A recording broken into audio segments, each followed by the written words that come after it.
we're going to really, really educate you as if we want you to become a coach. Because at the end of this, you got to coach yourself. Otherwise, you're going to gain the weight back. And guess what? You're going to go hire somebody else, or you're going to come back to us. And we don't want that, right? And we want you to be able to have that autonomy. So the process of educating people is huge. Don't overwhelm them, but teach them what you're doing. We're not like magicians with black magic, and we can't, tell you what's going on. In my opinion, coaches have one of two things. They either don't want to tell them what they're doing because they're fearful of the client leaving and doing it on their own, which, let me tell you, it's not going to happen. We need accountability. So they're not going anywhere. Right. And two, they just don't know really the deep science behind what they're doing. And that's why they don't share enough, right? So if you're failing to educate because you don't fully understand, you need to get back to the books. I mean, to this day, I'm reading on training and nutrition and doing certs and all that kind of stuff, because you can never stop sharpening your blade.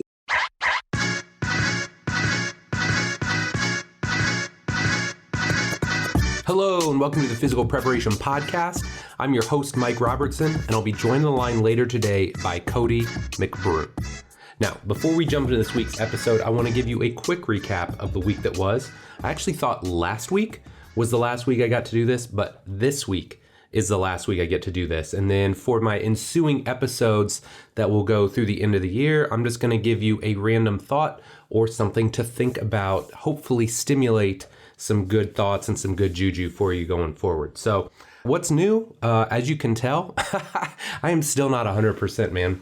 I think originally I had just like a random head cold, and so kind of fought my way through that. But then I knew end of last week, so like a week, 7 days ago, I knew something was different, right? Because I went from, man, I feel really good. I felt like I was on the up and up to I woke up, I think it was Sunday or Monday, with a fever. I was like, this is not the same thing. So finally caught the COVIDs. I am fighting that off now. Finally feeling really close to 100%, starting to get my energy back. I mean, that was the most telltale sign for me, was it wasn't having the fever. I mean, obviously that's a pretty telltale sign in and of itself, but not just the fever, but it was the lack of energy. And that was the thing that really drained me, because basically the second half of last week through Thanksgiving, all of that, I just had no juice. Didn't want to get up, didn't want to do anything. Even if I just go and just walk the dog, which was basically my source of exercise for the last week, I was just toast afterwards. I needed to go lay on the couch. So luckily I am feeling better. Still got just this little bit of lingering nasal congestion, but by and large, feeling much better. So a lot of you had reached out. I appreciate it.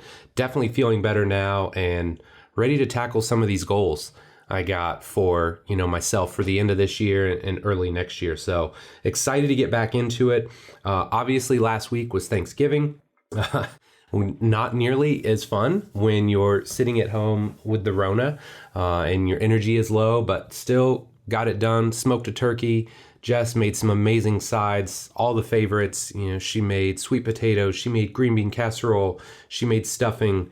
She went out and bought this amazing apple pie just because they make it like gluten and dairy free. It was just delicious. So Thanksgiving was a huge hit.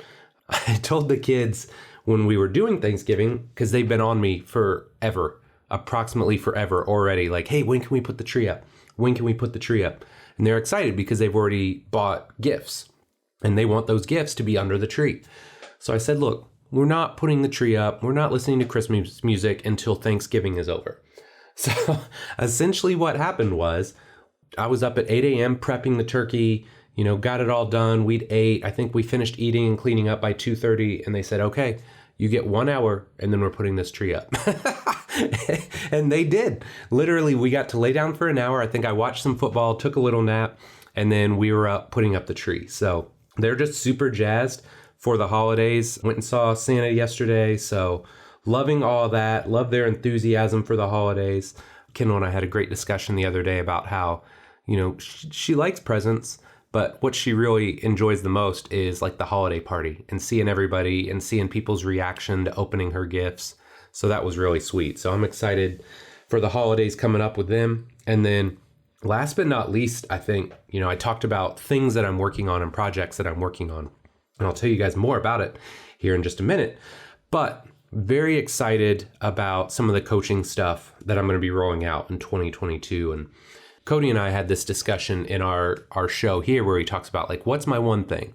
and his one thing is coaching. And, it's funny because my one thing is coaching. Now, I do it in different ways and in different avenues. Obviously, I coach at the gym.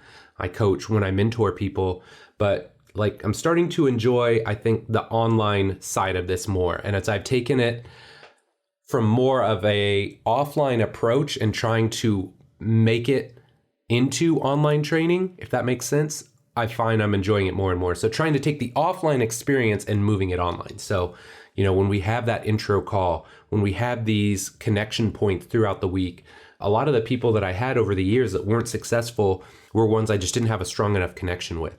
So just excited about some of the coaching stuff that I'm going to be rolling out in 2022. Obviously, a new promo coming up here in just a minute you can listen to if you're interested in that. But yeah, man, that is what's new in my neck in the woods. Next couple weeks, we're still going to have shows. We're still going to have all kinds of great content coming out, but it's going to be a couple weeks before we do another one of these. So enjoy, have a great day, and we will be back in just a minute with this awesome episode with my guy, Cody McBroom. Believe it or not, 2022 is right around the corner, and I want to help you make it your best year ever. As 2021 wraps up, I've made it a goal to totally revamp my online coaching platforms. The fact of the matter is, I want to help more people than ever before, and that starts with people like you. So if you're interested in getting in the best shape of your life this year, I've got two options that might interest you. Option number one is my private online coaching. Here, we'll essentially take offline training and move it online. We'll start with an initial startup call to learn all about you, your needs, and goals. I'll create a custom, personalized program that's going to help you achieve said goals, and we'll communicate regularly to make sure that you're on the right track and getting great results. I'm only taking a maximum of 5 new clients in 2022. So if you're interested in my one-on-one online coaching, send me an email at mike@robertsontrainingsystems.com. Now, private coaching may not be for everyone, so if that's the case, I'm also totally revamping my RTS annual program for 2022, and that could potentially be a great fit for you as well. In this program, we go through 4 3-month phases of training: building the engine, leaning season, athletic domination, and stronger. But the cool part of this program is that it's more than just a training program. Every month, you'll not only get a new workout to follow, but we'll also set monthly challenges where we develop habits in regards to nutrition, recovery, and mindset to help ensure that next year is your best year ever. And trust me, I know the last 2 years haven't always been kind to our habits and routines, so that portion of the program alone is worth the price of admission. If you're interested in the annual training group, you can learn more at robertsontrainingsystems.com/annual. And if you've got any questions whatsoever, feel free to email me directly at mike@robertsontrainingsystems.com, and I'll do my best to point you in the right direction. Okay, that's enough from me. Thank you so much for listening, and I'd love the chance to work with you and help you make 2022 your best year ever. Cody McBroom is the founder and CEO of the Tailored Coaching Group, an internet-based company that helps Gen Pop clients get into great shape via personalized training and nutrition programs. In this show, Cody and I take a deep dive into the world of nutrition. We start off talking about how he got started originally as a trainer and why his emphasis shifted more towards nutrition over the years. From there, we take a look at some of his foundational nutritional principles, including using metrics to gauge progress, flexible periodization, and the role of habits and adherence to seeing real, long-term results with your nutrition program. And while nutrition and dieting can often be very polarizing topics, I think Cody has a really grounded and principle-based approach to nutrition, which I think you're gonna love. But enough for me, let's do this.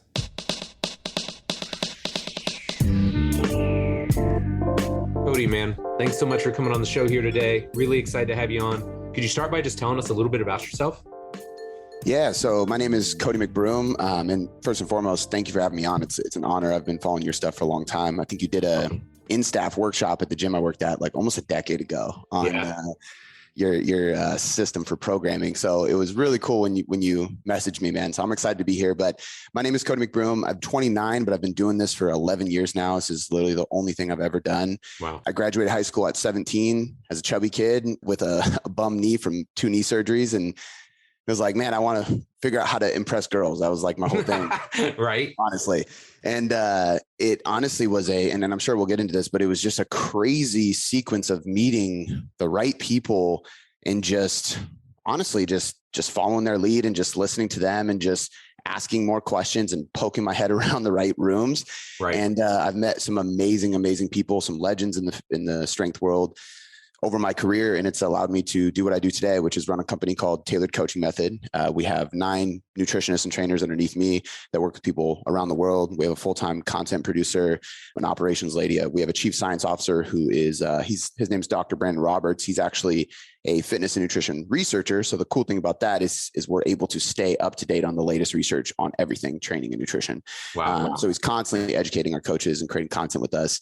But that's what I do full time now. I run a coaching team. I create content. I live south of Seattle. I have a beautiful little 3-year-old daughter. My wife, Shannon. We have this awesome 5,000 square foot facility. We actually just expanded it to 5,000. So now we have room to do seminars and stuff like that. So we'll have to have you out to do something soon. Yeah. But we got a full gym, 2 offices to do what we do. And it's great, man. I just got a bulldog puppy like 2 days ago. So that's a new addition to the family.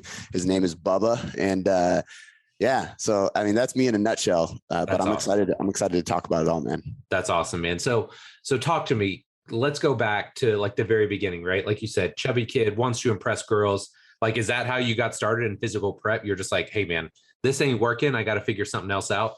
Yeah, absolutely. So the funny thing, so I played soccer my whole life, skateboarded a lot. So I was never really in shape, but I was active. So I didn't get too overweight or anything, you know, and I played at a pretty decent level, but I tore my meniscus my sophomore year of high school. I made varsity. The only one of 2 people who made varsity soccer freshman year. Really excited. Okay. Sophomore year came in, tore my meniscus preseason. Yeah. So recovered, gained a little bit of weight, came back, actually made captain of the senior team the next year, tore my ACL, same knee. So it was back to back. Funny enough, I tore my meniscus again in 2019, rolling out of bed to get my daughter crying. Oh my gosh. And I had actually found out that I retore it 5+ years ago and I just didn't rehab it properly. But that's kind of, that was a second light bulb moment in my life. But the first one was, you know, I got done with high school and I wasn't going to play soccer like I wanted to. I had a lot of friends going to playing college ball. And I was going to school for business because my dad was like, I'll pay for community college if you just do business. Cause that's what I do. You can talk, you'll be a salesman like I am. I'll get you in the oil industry. Everybody needs oil. That's what you'll do. Right. I couldn't argue. I didn't have any better plans. So I said, okay, well, if you're going to pay for it, I'll do it. And so I started using the school gym because I was too embarrassed to use the public gym where all the people I went to high school went to because I'd never lifted a day in my life. And I had graduated at 17. So I was 17, just turning 18 that summer, starting to use the gym and stuff. And this guy actually walks in. I got like a knee brace on. I'm doing leg extensions. And this guy walks in. He doesn't look in shape or anything, a little older guy. And he's just like, I can show you a better way to do that. And I was like, I'm okay, man. And he goes, well, if you're ever interested, I run the PT program here. You should swing by. It's in building 221. I was like, all right. His name was Tim Vagan, and he has been, so there you go. Yeah. So he knows a lot of people. And this is where it all started for me because it kind of just sat in my brain for like a month or so, just remembering that guy walking in saying that to me and just being curious because it was very mysterious. And one day I was in business class, business 101, and I asked the teacher how many businesses he had owned. I'll never forget this. And he actually said none because he just graduated and moved in. And it didn't sit well with me because he's teaching me how to start a business, but he's never ran a business. Right. I didn't like school anyway, so I just got up and left. I actually just walked out and I was walking by Tim's building and I was like, I'm just going to pop in. I'm playing hooky anyway. Walked in and he had a baby on the projector screen with all these lines and drawings around it. And it was a baby crawling in a quadruped position. And he was teaching about movement patterns. And the class was called Functional Movement. And I was just blown away. I had only looked at Flex magazines and boot camp stuff until that point, and it was just the coolest thing ever. So I went home, told my parents I wanted to change my degree. They said no because I was a chubby kid who just started training a month ago. Right. And I forged my dad's signature at the college, changed my degree. And they found out about 6 months later. And at that point, I had lost weight. I was lean. I was so into it that they were just like, do your thing. So I went through Tim's program. He introduced me to countless people. I got to be in rooms with Dan John, Greg Cook, Michael Boyle, Eric Cressy. Eventually, this led me to you actually too, because Luca came and spoke in our class. And it was the first person that ever walked in and wasn't wearing khakis and a polo. And it was, probably wearing Nike sweatsuits for sure. He was literally wearing a Nike, I think it was a Jordan sweatsuit and a chain. Okay. And every other word was the F-bomb. And I just remember being like, who is this guy? But I want to know. And so I actually started going to his charity boot camps. And then I interviewed for an internship. He brought me on an internship, and I trained with him as a head trainer at his gym for 6.5 years, just grinding in the gym. And the cool thing about this story, and this is where I'll wrap it up, is when I interviewed for the internship, he asked me, what's your future plan? What do you want to do? And I had told him I wanted to start an online business like Jay Ferrugia and Nate Green. That's what I said. I was like, those guys are doing something. He was like, okay, how are you going to make money online? And I was like, I don't know, because I don't know how they do. But I know there's money in that. That's going to be my career path eventually. Right. And his exact response was like, that's cool, man, but train people every day for 5 years straight, and then you'll have the right to do that. And I took it very seriously, man. I trained people for 6.5 years, creating content for free until I found out I was having my daughter. And I was like, you know what? It's time for me to step away, build this online thing. I gave up all of my clients at the gym, started from scratch, and started building it. And here we are today. So it's been a really cool journey with a lot of cool people. And that's like the biggest lesson there is nobody's self-made. Without all those people that I got to meet and get introduced to and learn from and get favors from, and were just willing to help, I would not be where I am today and being able to do what I do today. I love it. I love it. Okay. So give me one more little insight here. So you did all that, you worked for Luca, you did the like brick and mortar type thing, and now you are online. So what does an average day look like now? Because trust me, so many people are thinking, oh my gosh, I'm going to go do this. I'm going to be the next best online trainer. But talk to me about what it looks like on the day-to-day, because I don't think people are really prepared for what all goes into it.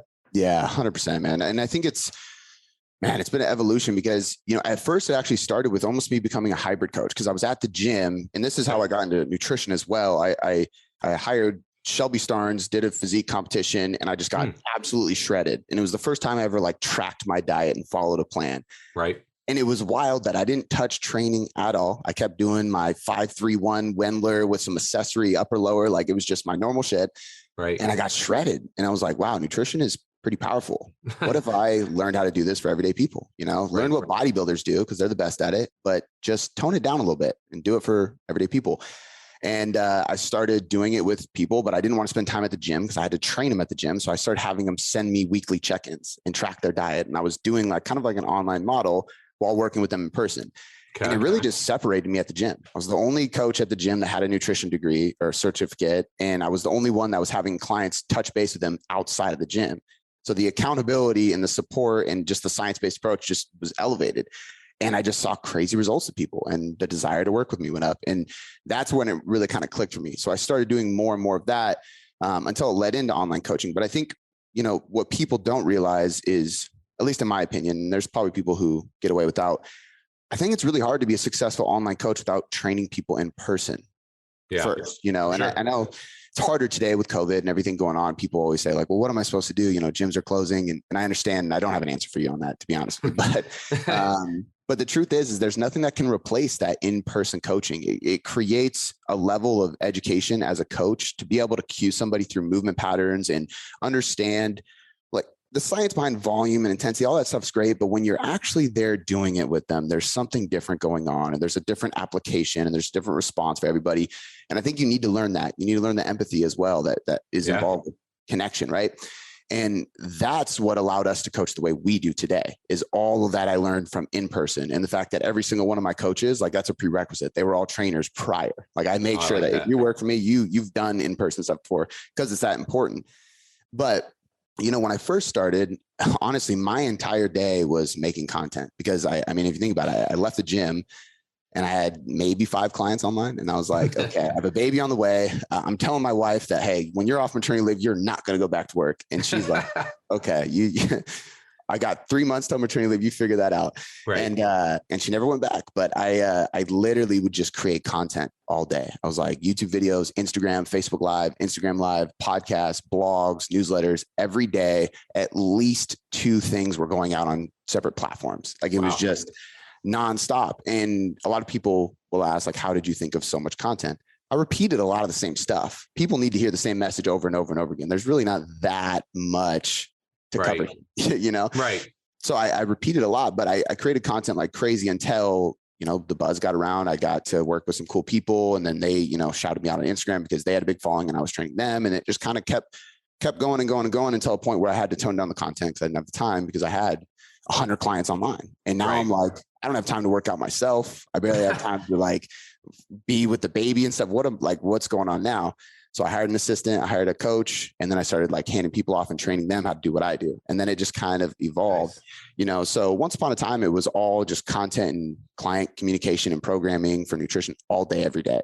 Now there's a little bit of that because I still coach some people, but a lot of it is this. It's interviews on other podcasts. It's interviewing people on my podcast. It's recording videos, doing Instagram reels. It's writing marketing for the website. It's working with our SEO team that we hired and doing a lot of back end stuff that people don't really see, but it matters quite a bit, and leading the team and taking calls with members and stuff like that. So it's really hard to say what the life is now, but man, I'm here at 7 a.m. and I don't leave till 5. It's all day. It's nonstop. I eat while working. It is pretty crazy. And I like it that way, but it's definitely not, I'm not kicking my feet up on the beach with a margarita while I email clients. It's not the 1 hour workday, right? That's right. Yeah. And I love Tim Ferriss, but I don't even know if a 4-hour work week is realistic. Let's be honest here. Yeah. I love it. I love it. Okay. So I'd love to lean into this idea of nutrition, because as we kind of talked about before the show, I haven't had a ton of nutrition people on there or on here, but I would love to just start with a question that I ask all my trainers and all my coaches. We'll just apply it to nutrition. And that is like, what is your overarching philosophy or your big rocks when it comes to nutrition? Yeah. So it's hard. I was thinking about this prior and I was really trying to figure out a way to boil it down into a statement.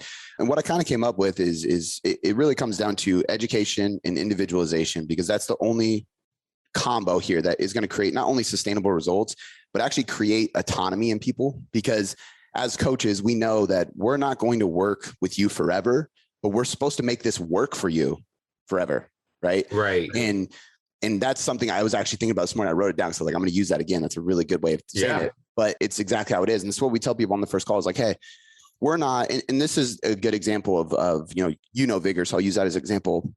I had clients there my first client started there. She was with me until I left. It was over 6 years, so why? She got the results she wanted a long time ago, but there's a community, there's a culture, there's something about your routine going to this spot and stuff like that. So I can't recreate that fully. I can create a Facebook group and I can give you connect. We do a lot of those things. We're really good with that, but it's still not your like third home. You have your home, your work, and then you have that third place. It's not that place. So our thing has always been, we're going to really, really educate you as if we want you to become a coach, because at the end of this, you got to coach yourself. Otherwise you're going to gain the weight back. And guess what? You're going to go hire somebody else, or you're going to come back to us. And we don't want that. Right. And we want you to be able to have that autonomy. So the process of educating people is huge. Don't overwhelm them, but teach them what you're doing. We're not like magicians with black magic and we can't, tell you what's going on. In my opinion, coaches have one of two things. They either don't want to tell them what they're doing because they're fearful of the client leaving and doing it on their own, which let me tell you, it's not going to happen. We need accountability. So they're not going anywhere. Right. And two, they just don't know really the deep science behind what they're doing. And that's why they don't share enough. Right. So if you're failing to educate because you don't fully understand, you need to get back to the books. I mean, to this day, I'm reading on training and nutrition and doing certs and all that kind of stuff, because you can never stop sharpening your blade. But I think really my philosophy behind it really comes down to that, and that's why our company is called Tailored Coaching Method. It's the individualization and the education piece, because education builds compliance and the individualization is what gets you to your goal. You can't follow my diet and get results, and I can't follow your diet and get results. Right. Right. And that applies with training a lot as well. We can do general programs, but at a certain point, you really need specific things to get amazing results. And that's just how it is. So my philosophy, my concept behind it is really that. And I'll finish with one thing on that question is a quote: methods are many, principles are few. Methods often change, principles never do. And that always stays true to us. And the reason that stays true, and I don't know who said that, but it's an old quote. Right. There's certain principles inside nutrition that will never change. No matter what gurus create books on fasting and keto and all this shit. Right. Calories in versus calories out. I mean, at the end of the day, it matters. There's research, here's a keto diet and a high carb diet. Calories equated, it doesn't matter. Like, you're going to lose weight. Right. Right. And if you're an athlete who needs muscle and performance, you actually probably should go the carb route, because carbs are your best fuel source. Absolutely. However, we can't eliminate calories and energy balance as a principle. So for me, it's always remembering that like, hey, like there's all these cool, fancy things. This is why we have our chief science officer too, to just remind us of this constantly. We have these cool things, hormones are a crazy topic and they're cool. And yes, they're important, but they don't remove the fact that calories matter. They just influence energy balance, right? And that goes for everything. So remembering the principles of, training and nutrition, but that's for nutrition. It's remembering those principles and then using methods like fasting, keto, carb cycling, tracking macros, all that stuff. That's cool. Those are methods to stick true to the principle. Yep. And that's really what matters is we individualize these methods to remain consistent and congruent with the scientific principles. Love it. Love it. Okay. So I want to touch on this topic because I love to have some back and forth before we start the shows, right? Because I want to know what you're thinking about, what you're passionate about. And one of the things that you mentioned before the show is this idea of a metric-based approach to nutrition. Mm-hmm. So I kind of get what you're throwing at me here, but I would love for you to start by explaining what exactly that means and maybe why it's valuable, especially with your Gen Pop clients. Yeah. So first and foremost, numbers don't lie, so right.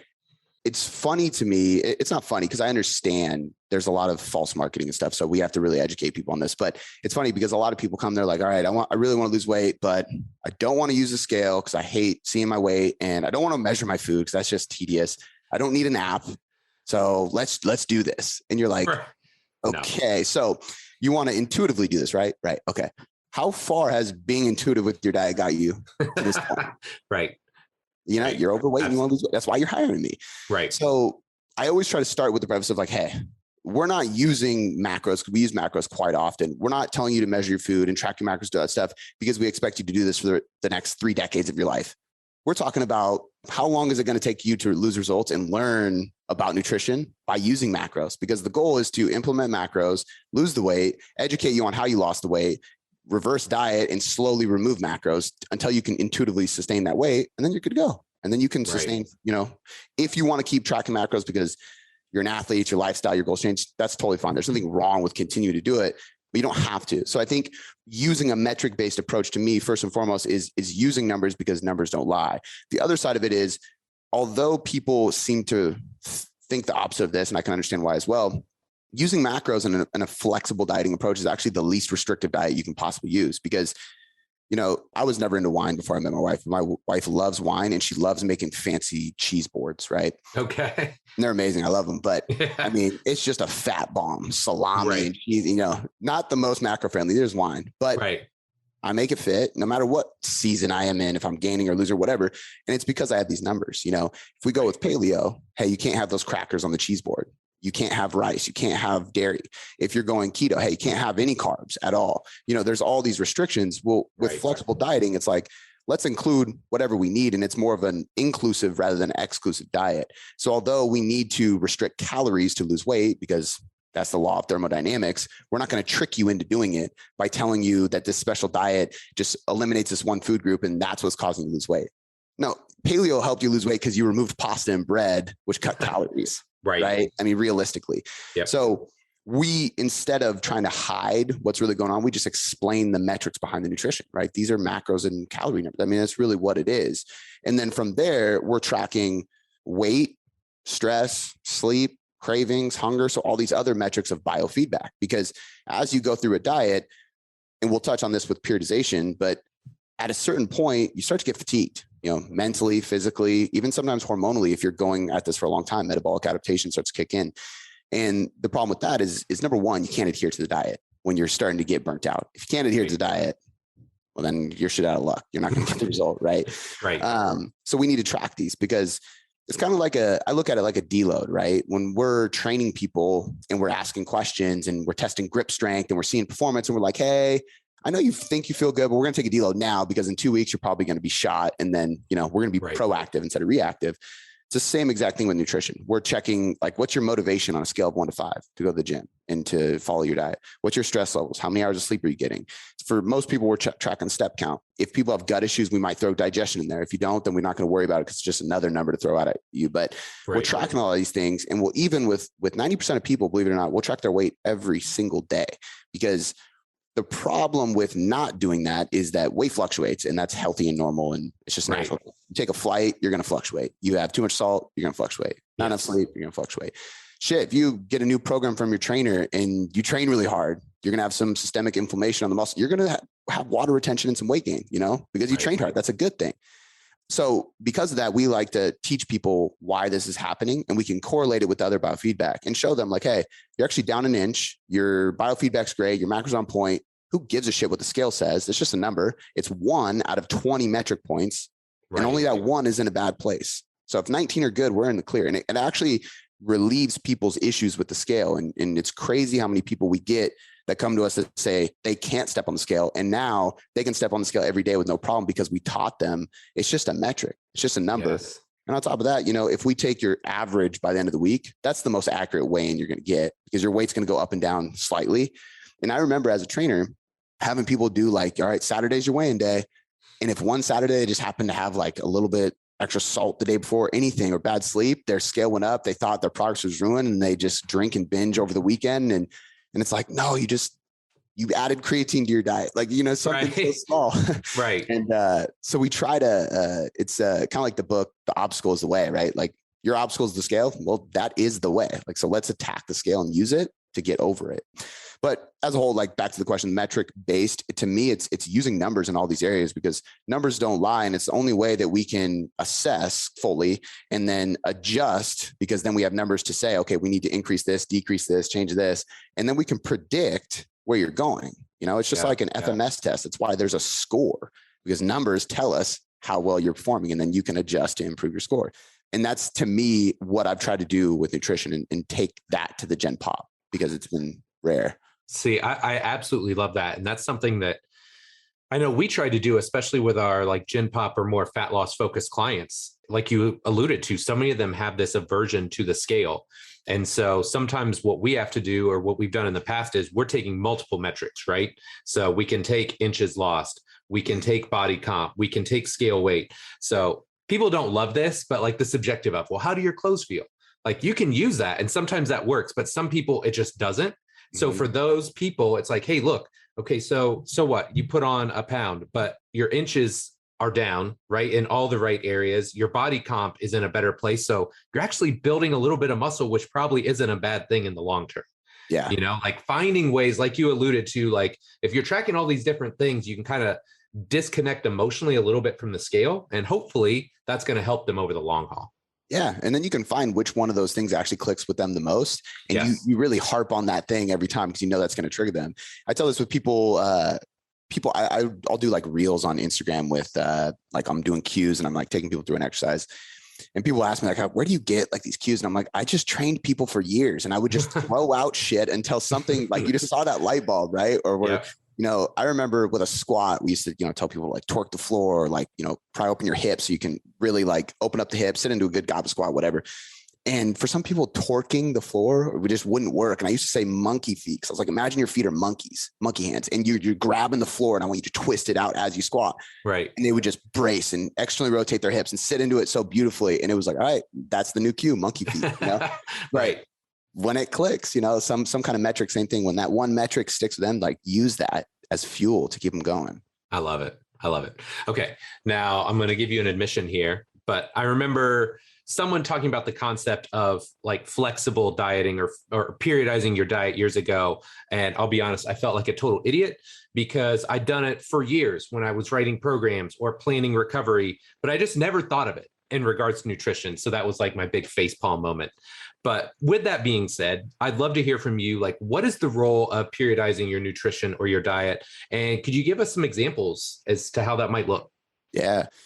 I'll never say I popularized it, but when I really started talking a lot about nutritional periodization, there's only a couple of us doing it. And I think I was the only one in the Gen Pop space, like, because we do work with some athletes, and 95% of our clients are just everyday people trying to lose weight, build muscle, get healthy. I personally actually had the pleasure of working with some WWE people. So I'll kind of explain awesome. How that helps. And that's been really, really fun. They're actually coming to Seattle, so I get to go and hang out with all of them. So I got that's cool. Six of them, including the ref that I work with. So it's going to be really fun. Their periodization is totally different. So I'll kind of get into the differences here between like, there's more like an athlete, they have seasons and deadlines and stuff like that versus the everyday person who just has birthdays and anniversaries. Right. Right. But periodization, is really just a fancy scientific term for well thought out plan. Yeah. I mean, if we really think about it, for training, it used to be so complex because everything was from like old Russian strength manuals. And then it kind of started easing up. And there's like, well, there's block and there's linear and there's daily undulated and there's weekly undulated and there's congruent or concurrent and there's conjugate and there's all these different methods. And right. So now you're just like, okay, well, it's just how do you plan? Do you have a plan? That's really what it is. And what I was finding in the nutrition space is that a lot of people would hire coaches and they would give them calories or macros. And this is kind of a weird analogy, but the way I looked at it was like, this person gives you calories and macros and just tells you, all right, have fun. Good luck. Have fun. Let me know if you have questions, And it's kind of like walking down a dark path. Somebody says, hey, I want you to walk down that path. I'll let you know when you're at the end. And they're like, well, where does it go? And you're like, don't worry about it. You're like, well, how long is the path? And you're like, I got you, man. Just trust me. Just go. Nobody's going to walk down that path. But that's kind of how I looked at it. So I was like, all right, well, this is how we're going to do it on our team is we're going to tell them, here's where we're starting. Here's why we're starting here. We call it the priming phase. And this is we're building your foundation, right? This is where we're probably not going into a big deficit, even if your goal is fat loss. We want to get you at maintenance and we want you to get consistent with tracking, with measuring, with using our systems, getting familiar with your coach. Because if we're implementing these different habits of tracking metrics and biofeedback and stuff like that, and you have the stress of being in a deficit and training hard, now we're just adding stress. Let's just stay at maintenance where you're fully recovered. You're feeling amazing. Your metabolism's in a good place. And let's focus on these habits that we need for the future. And we spend, it might be 2 weeks. It might be 2 months. A lot of times we dial people in and we just focus on health and they start losing weight because there's a lot of missing pieces. So we might milk it and stay there longer. But we have this foundation phase called the priming phase. And we're just trying to teach them, here's where we're at. This is why we're here. This is the purpose of this. The next step is the progressive phase. And that's where we go into the cut or the lean gaining or the sport performance or whatever your goal is. And we really dial things in and we're going to give you a timeline. What does this look like over the course of the weeks?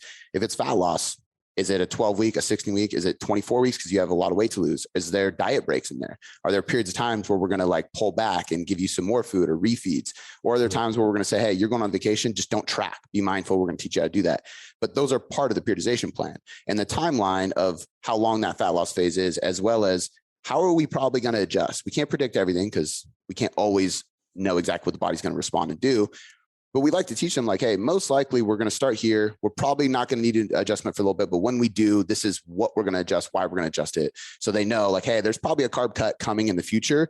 So let's just focus on consistency now, hitting the macros. And then eventually we might adjust. We probably adjust by 5 to 10% for this reason and really break everything down for them. Once they complete that progressive phase and they're at their ideal weight, we would have a recovery phase. And just to make it cheesy and a method that people can follow, I always call it prime, progress, prosper. So prosper being live on, right?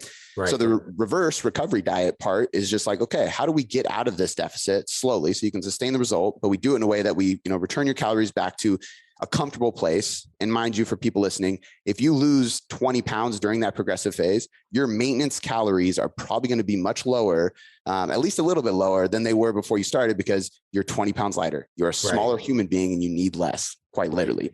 So I don't want to sell false information because of reverse dieting. People are oh, you're just going to reverse your calories way back up to where you were and stay lean. It's well, no, you're going to reverse up and be a little bit less than you were before. Right. But that's the price you pay for being lean. Right. And so showing them how to do that properly. And if they want to stop tracking, educating them on how to remove tracking slowly so you can be intuitive. But that's a periodization process for an everyday person, right? Prime, progress, prosper. And we take them through these phases. The timelines of each window are completely different for everybody. It depends, right?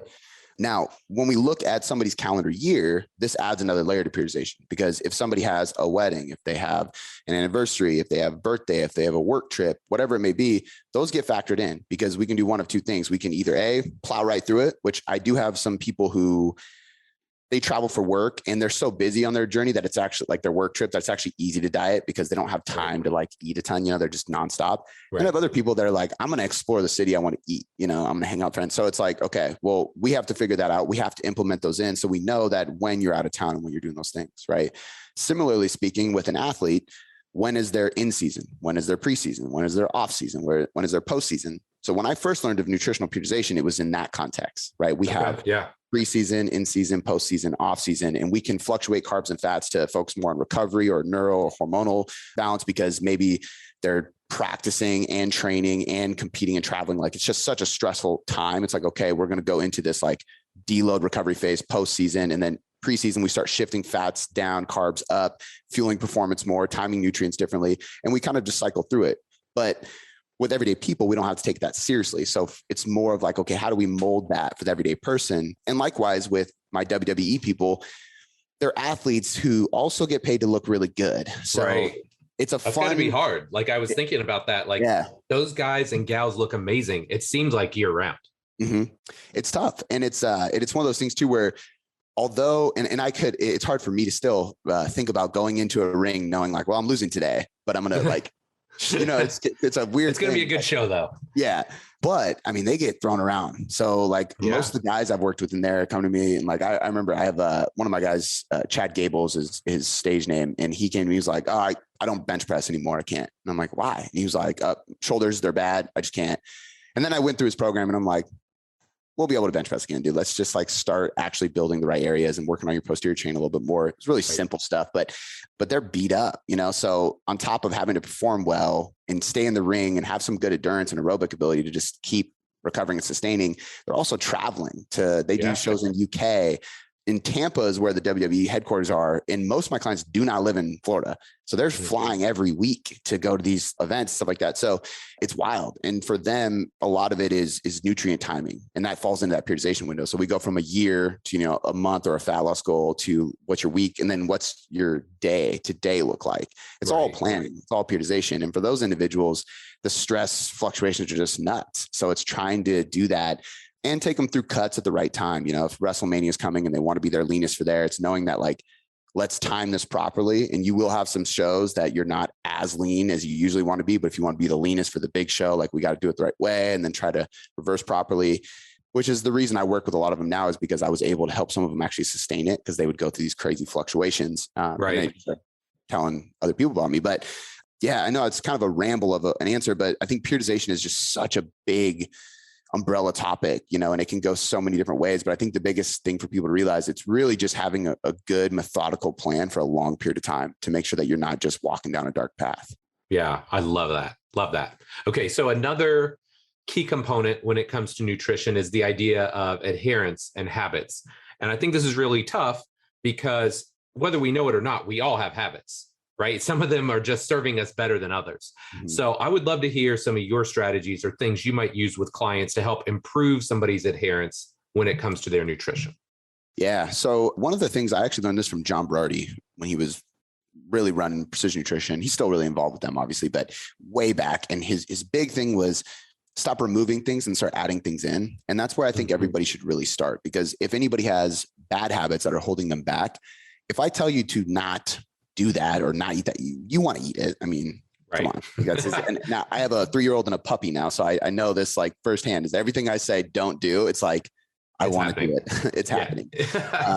And now we got baby plugins on all the things because the dog wants to stick his tongue in the outlets now. So, it's great. But the point is with this, adherence comes down to education, because education builds compliance, right? So first and foremost, I'm trying to teach people what we're doing, right? A lot of that is adding those habits in, because if we add good habits in, we kind of just slowly remove bad habits, right? If I tell you your new habit is to add X amount of servings or handfuls of protein, you're probably going to eat less junk, because you can't go to a fast food restaurant or a junk place and really get lean protein very easily, or if you add in vegetables, you kind of automatically start filling up more on other things. So we can add things in. And then the other side of it is educating them on flexible dieting and how, if you want to have some chocolate or a burger or whatever, you're going to be fine. It's just got to fit your calories. It's all numbers. So we have like a checklist, right? The flexible dieting checklist, I call it. And it's basically, did you get your omega-3 fats? Did you get your fiber? Did you get 2 to 3 servings of fruits and vegetables? Did you get your hydration? Like, these are like the buckets we got to check. If you do all those things, eating more strawberries and broccoli isn't going to make you more healthy. It's just filling your calories up with more strawberries and broccoli.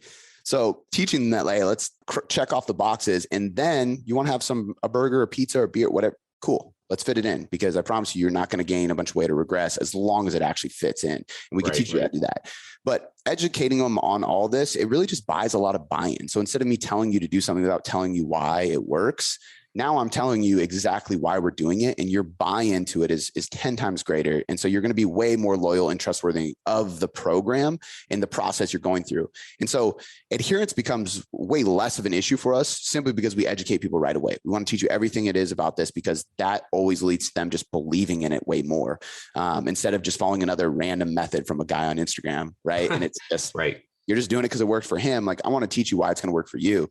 So with adherence, I think that's a big thing. The other thing is the connection. And this kind of goes back to why being an in-person trainer is so helpful, because you learn how to talk to people, and you also learn things along the way that, it's the way I think of this is as an online coach, a lot of what we do is text, email, things like that, right? It's all written. Mm-hmm. Well, I think of my dad when I think of this, because he just got rid of his flip phone like a couple months ago. And he, I'll send him a nice text, like, I appreciate you, love you and stuff. And he'll be like, okay. And in my mind, I'm like, I know you mean I love you too, son, but you just, he doesn't do text, stuff like that. But the point is like, if I didn't know him, I'd be like, man, you are an asshole, right? Because just okay. So knowing that and putting exclamation points, right? I've actually studied, it's funny, I have a book on my bookshelf at home that is literally grammar vocabulary for enthusiastic writing. Like, it's not the exact title, but it's something along those lines. Right, and it's like, get people to like read and see that you're excited and you have empathy and you're encouraging, and don't just write dry emails, that. And then something I learned from Luca way back is, praise, correct, praise. So don't go into an email for a client correcting them right away. Go into it congratulating them or praising them on something great they did. Then give them some corrections, because that's realistically what they hired you for. And then finish with some more praises, right? That shit sandwich, to make sure that they leave that email doing the right thing and having a good spirit. But a lot of this is just, how do you connect and communicate with people, which a lot of it I learned from, reading books like Emotional Intelligence, Crucial Conversations, Go Giver, stuff like that, but also from working with people in person and developing relationships and learning how to connect with people and communicate. And I think truly the combination of the education and then just that connection piece is really what leads to adherence, because there's not a ton of crazy tactics and stuff we do, right? We'll implement some habit stacking or habit tracking, similar to like Atomic Habits is a great book. Let's focus on simple things that you can check off boxes, because and a lot of entrepreneurs are like this. They have checklists and stuff. They like crossing things off, and you get a dopamine response from that. You check off everything on your list. You feel good about yourself. You're like, hell yeah, I checked everything off. Like, it was good. Likes on Instagram, unfortunately, do the same thing for you, but so does food and drugs and all these kind of things. But let's actually get addicted with this dopamine response to good things, right? Let's track positive habits for success. And then I just want you to check off these boxes, and I'm a huge Seinfeld fan. So that's where I got it from, is Jerry used to write a joke every day and red X on the calendar. And it turned into this like red X thing, right? Yeah. Mark a red X every time you do that. And those instill a positive reinforcement, right? It's the same reason why when our puppy actually goes to the door to go potty, we give him a treat after he goes outside, because he didn't piss on the carpet. So we reward him, and he gets that little like feedback, wagging his head. He's like, yes, I did good. I'm going to do that again. And so habit stacking, habit tracking, those things are great. But outside of that, if there's anything I've learned from studying some psychology stuff, motivational interviewing, those kind of things, it really just boils down to having emotional intelligence for people. It's just empathy, and it's just understanding humans and connecting with people on a deeper level and being willing to do so and be vulnerable. And that kind of takes out all the guesswork for adherence, and it makes it a lot easier to do. Absolutely. Absolutely. Okay. So I've got one other big kind of topic I want to touch on, and it's this idea of personalized coaching, because I know it's something that we're both passionate about. We both still do to this day. So what are your thoughts on like where we're at as an industry, and how do we continue to better serve the clients and athletes we work with? Yeah, it's, I think where we're at right now is, I like to think we're at this point where we're getting close to, I think in like the next year or two, we're going to see a big like tailspin back to how things were just a few years ago. Cause we go through these cycles where it was personalized trainer, all that stuff. And then it was like the Groupon boot camp era presented itself, Yeah. And I mean, I was a boot camp trainer for a while. Like that's what we did. And I did that a lot. And then we changed it to team training, and then it changed to small group, and then it changed to semi-private, and it's like, okay, what's happening here? We're getting more and more and more individualized, right? And then all of a sudden the online movement came, and it was like extremely personalized. And then it went into like Facebook groups, and then it went into apps, and then it went into algorithm-based stuff. Like, and it just started going back to this route of automation. And ultimately what that is from the tech world, always thinking about productivity and efficiency, which I respect and I understand. but we've worked with people who have helped us on the back end with web design and our systems and stuff. And one team specifically that we worked with, they're really, really good at what they do, but they're an automation team. That's what they do. So there was times where we'd have meetings and I'd have to like shut down ideas that were amazing. Cause I'm like, I understand that's going to save me hours every week, but that takes away the personalization. So we can't do it. I was like, that turns us into an automation company. That's not what we are. We're a personal coaching company. So I think where we're at in the industry is like this boom of automation, right? And there's more and more apps and algorithms, all this stuff coming out and shit. I even have an app. I have an app that gives you training programs. It's called the Tailored Trainer. And it's funny because when I was making it, I couldn't help myself but make like 20 different programs, and they all are almost a year long because they're periodized. And but I was like, well, I need a 3-day and a 4-day and a 5-day. And then I need conditioning in case somebody wants that. We got to put mobility in there. Well, what if somebody's really focused on this instead of this? And it was just like, okay, we're just writing all these programs because I'm trying to make it tailored to the person. It makes it better, you know? Right.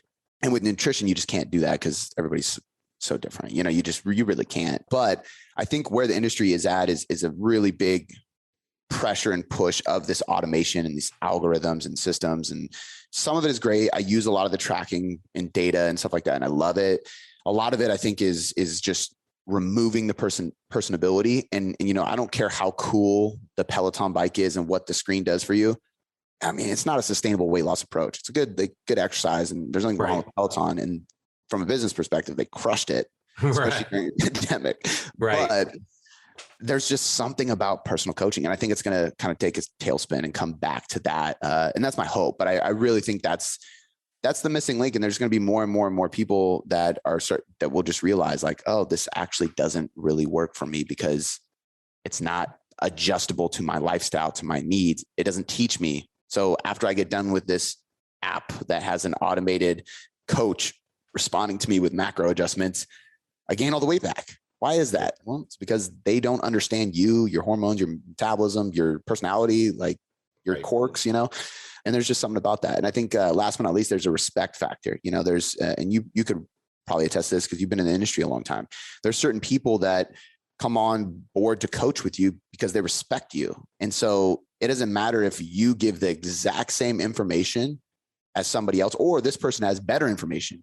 But if they have a respect level towards you because of what you've done, who you are, how you present yourself, they're going to follow that 10 times better. And they're going to be more loyal to the advice you're giving and believing of that advice. And placebo effect is very real. So if your effort, enthusiasm, and just belief in something is there, it's going to work. So I think automation is big right now, but I think it's going to flip around because we just can't get away from human connection. Yeah.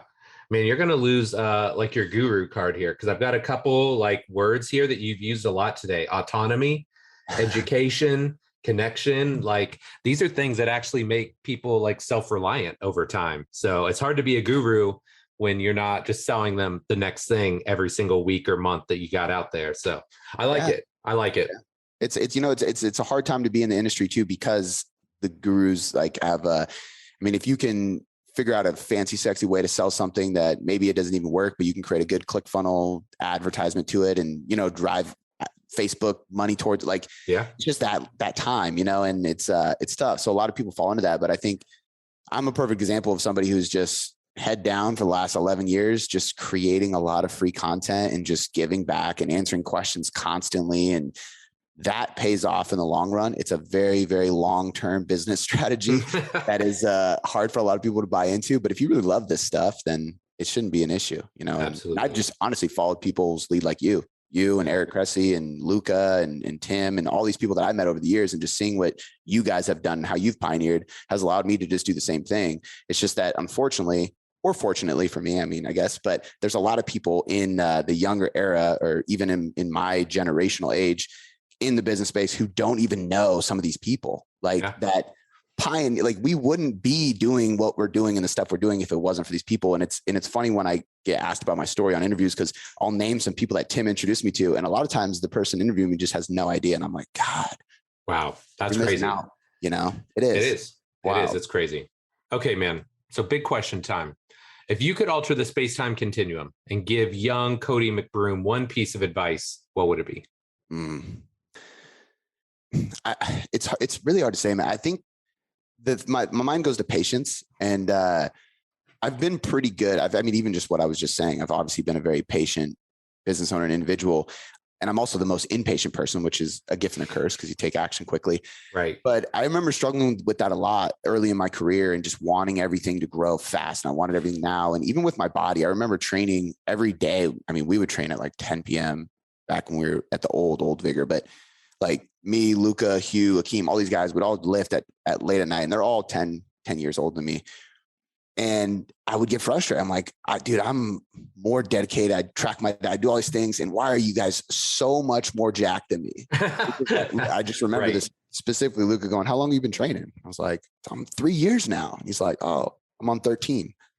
And this is almost a decade ago when he said that. Yeah. So it's 23 now probably. And I was just like, oh, that makes sense. And it was the same thing with, I remember, being an independent contractor and paying taxes and being so pissed at how many taxes I had to pay.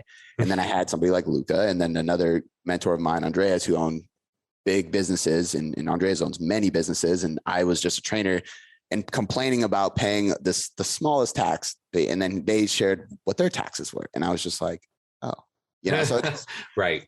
I think thinking bigger picture and just giving myself the advice of like, thinking very big picture and just practicing patience because it's a virtue you got to stay true to your entire life. Absolutely. I forget exactly. I'm sure I said it more eloquently at some point in time, but it's that idea of like hustling and taking daily actions, right? Doing those things every day, but not focusing on the result until further down the line, right? Like too often people are like, oh, I'm going to crush it today. And then they expect to be where they want to be tomorrow, right? Versus like, hey man, I'm going to crush it every day like you did for the next 10, 11 years and focusing on the fact that it may not happen for 5 or 10 years. Like that's really hard, but I love that you have that approach, man. That's awesome. Yeah. I think Simon Sinek wrote the book. He has a book, but it's being process oriented instead of outcome oriented. Yes. Right? Like being in the process and in that process leads to way better outcomes than being so focused on the end result that you can't be in the now grinding away. I love it. Okay, my guy, last but not least, lightning round, 4 fairly short questions. Your answer can be as long or short as you like. All right. Number 1, what's your career highlight so far as a coach or practitioner? Man, this is honestly the hardest one for me to answer because, I mean, part of me wants to say, honestly, and like, not to sound starstruck, but like being on things like this with you, because, being an 18-year-old studying some of the stuff that you pioneered way back, and then being able to be asked to be on your podcast, like that's a huge moment for somebody like me, just from a personal perspective, and there's been a couple scenarios like that. I've been able to have some conversations with Christian Thibodeau, for example, and have him on the podcast and hang out with him in person. And that was kind of cool for me because I was like, man, I remember like just reading all your responses in the T Nation forum, like while I was at my like work break, working at a pharmacy in Rite Aid, like just looking at, what is Thib going to say to these people? Right. And so like things like that have meant a lot to me. But I think another thing too, is really just having this facility way back. I remember starting the online business, seeing it build traction. I knew it was going to be successful. I had a lot of confidence in it. And I remember telling my wife, at the time she wasn't my wife yet, but I remember telling her I wanted to have like a fantasy factory, like Rob Dyrdek, the TV show. And I was like, I'm going to have this place and it's going to be, and it was funny because we just got a bulldog and he had a bulldog and we didn't do that on purpose, but she's always wanted a bulldog. So I was like, yeah, we can get one. But we have a gym, we have the office. I had my best friend. Like I have this huge space over there, which I actually have my skateboard over there. And I actually literally do skateboarding because it's just a big empty warehouse right now, except my office in the corner. But being able to walk in this place it's cool. And my brother-in-law, some of my friend's fiance, like family, they all have keys to the gym and they have a free gym with everything they need. There's turf, sled, lat pull down, glute ham race, squat racks, platform. There's like everything that I've wanted. And I can just be like, guys, train here for free because I don't want you to go to Planet Fitness because that's the only thing over here. So, here's the key: do your thing. And that's a pretty cool feeling. That's been awesome. A big highlight to me to be able to give back to that. I love it. I love it, dude. Okay, number 2, went on the Instagrams for this one, but talk to me about how winners think. Yeah, I wrote that, and I basically said winners think. I think it was like weeks, not days, months, not weeks, years, not months, like just bigger. Right. And I think realistically, the big key is going back to that process oriented thing. Like winners think about they're process oriented and they think about really big picture stuff. Yep. I mean, thinking about being somebody who just quit his job, just started working out online as an online coach, working at a coffee shops. And I'm like, you're not going to go back to work and I'm going to have a fantasy factory. Like we're going to do like cool, Right. and even to the point where, and this is like, you got to have fun in life, but like, there's even like, we have all the cameras set up for like security, but he's going to laugh when he hears this, but my media guy is my best friend. He's the twitchiest person I've ever met. So he gets scared very easily. So I scare him all the time. So it's on camera. So like, I'm like planning, I want to do like a montage of Travis getting scared in the warehouse, but like just fun shit like that, but that's such big picture thinking that a lot of people laughed at me. And I even have friends that went to school with me that was like, when I first said I was going to be a trainer, they're like, come on, bro. Like I've only known you as the chubby guy in our group. And then that changed, and it's like, oh, I'm going to start a business. And it's like, okay, dude, you work at Rite Aid.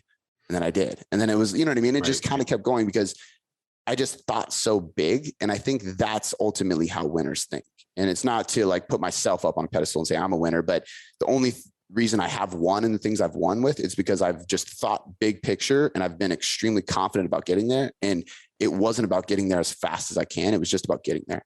Yeah. And that's really what they think about, it's just getting there. I don't care if it's tomorrow, next year, or in 10 years, I'm going to get there. I'm going to prove it to you. I'm going to prove it to myself. That's all that matters, But yeah, I think it's the big picture thinking, man. I love it. Okay. Number 3, dad got a little girl. Am I correct? Yep. Yeah. Okay. How did being a parent impact you as a trainer, coach, or business person? Yeah, a lot. One of the biggest things is, so when we first had Blakely, I remember, I don't know why I did this, but I was like, it motivated me to train hard. I was like, I'm going to be like the fittest dad. Like I had a garage gym at the time. And I actually pulled up, speaking of thibs, I pulled up an old thib program and it was like, it's called Built for Bad. And it's a full body circuit, only compound lifts, basically 80 to 100% of 1 rep max every day, like literally every day. Right. It's the most intense program ever. And I literally remember feeling depressed after like 3 or 4 weeks because I was just so burnt out of being a new dad and trying to train so hard. So lesson number 1 for me was like recovery, like learning that more is not better. Intensity is not always better. There's times and places for that, but really learning how to like manage my stress levels and stuff like that was huge. A big thing that applied to training and nutrition coaching for my clients and my business is the patience factor. You got to be really, really patient to be a parent. And it's been a constant like thing. And honestly, so my wife stays at home with my daughter and it's really cool for me to see her because she has so much more patience than me because she spends 10 times more hours doing it than I do. Right. But I remember just like kind of watching from afar and seeing what she would do and how long she would wait for something to like click with my daughter and to get her to do something and stuff like that. And it was a cool thing to see, but that taught me a ton of just patience, patience with people. We're not in a hurry. Like, let's just work on it. Let's do it slowly. Let's be in the moment. And that's probably the biggest third thing is being present. I've always struggled to be present because I'm just forward thinking. I want to do more and grind and I'm a very high energy person, but coming home and having a million work things on my mind and like pulling out my phone to write notes because I got ideas and stuff. And my wife would be like, you're not here right now, realistically. And I hated hearing that, I hated getting caught on my phone. I hated getting like, even if I had an amazing idea, the fact that I was having ideas about that meant I wasn't having ideas about her. And so really learning to be present, which a lot of times honestly meant removing my phone. Ever since then and learning that, I actually keep my phone on do not disturb. 24/7. It just never goes off that. And my wife knows, call me twice if it's an emergency. If I don't answer, then I'm in the moment of doing something like on a podcast or whatever. Right. But that being present factor has been just massive, man. That has been a huge thing. It's huge, man. And they know. That's the thing, right? Like they know if you're not. So that's cool, man. Okay. Last but not least, number 4. What's next for Cody McBroom? Not even 30 yet, are you? No, I'm not. I'll be 30 next year. So dude, that's crazy. So what are you working on, man? What are you excited about? Yeah. So we just opened up, we basically took over the unit next to us. So I was able to, what I'm in right now is the media room, but it was both of our offices, my media guy and mine. So I was able to get my own office, which has been amazing because we both have our own space to do what we need to do. And then we have an extra 2,500 square feet. So now it's like, okay, what do we do with this? Do we do a yearly seminar? Do we do workshops? There's been, I'm working with somebody on potentially starting a clothing company and partnering on that. So this could be, obviously we have we're getting print shirts already for our client stuff, but that might evolve into a second business. So I'm not 100% sure, to be honest with you. We're kind of in a point right now where we hit a really big plateau in 2021 not because business wasn't good, but because I was trying to figure out things. You know, Right. what do I want to do next? We're growing really fast. Is this what I want? Do I want to keep growing? Do I want to slow down? I was mentoring people on how to build their business, but which took me away from building my own. And so I ultimately stuck true to the principle of the one thing, which is an amazing book. And I actually removed all the mentoring. I removed basically every ebook that we sold, like everything was like, we just coach. That's what we do now. So Right. I removed a lot, and now we're back in this place of growing our one thing, and it's growing really fast, really well. We're expanding. So right now it's continuing to grow the coaching staff and help more people in building the Taylor Trainer app. And then I think in 2023 is when the next chapter for me will be starting a second company, which would be a clothing company with a partner I have to work with on that. And, hopefully next year start doing seminars. I mean, we have a big space here. I have a pretty cool vision of doing a coaching summit where we don't talk business. Not that business isn't important, but a lot of seminars and workshops, some of us now turn into business conferences. And I miss being able to go and see people talk about program design and recovery and conditioning and nutrition. You know, like I want to talk about coaching. So I've been toying around with that. And I've talked to some people about speaking and stuff. It's just a matter of making it happen and setting a date. And obviously with the way the world is right now, it's kind of like, yeah, it's weird. Iffy, but hopefully in 2023, start doing some more of that kind of stuff. I love it, man. Well, dude, love the energy. Love all the good stuff you're doing. Where can my listeners find out more about you and all that stuff, all the things you're doing? Yeah, thank you, man. Tailoredcoachingmethod.com is like the hub. That's where we have hundreds of blogs and research reviews from our CSO. And the podcast is the Tailored Life Podcast, which can be found there as well.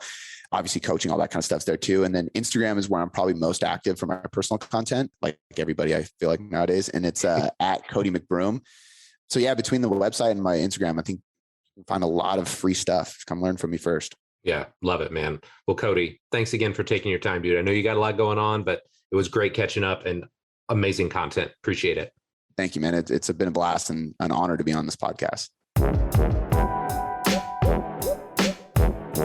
All right, my friend, that does it for this week's show with Cody. Really hope you enjoyed it. Like I said up top, he's just got a very grounded and principle-based approach to nutrition. I'm not all the craziness that you see out there on the internet. It's basic principles applied routinely, using habits to see those long-term changes with your body, with your physique.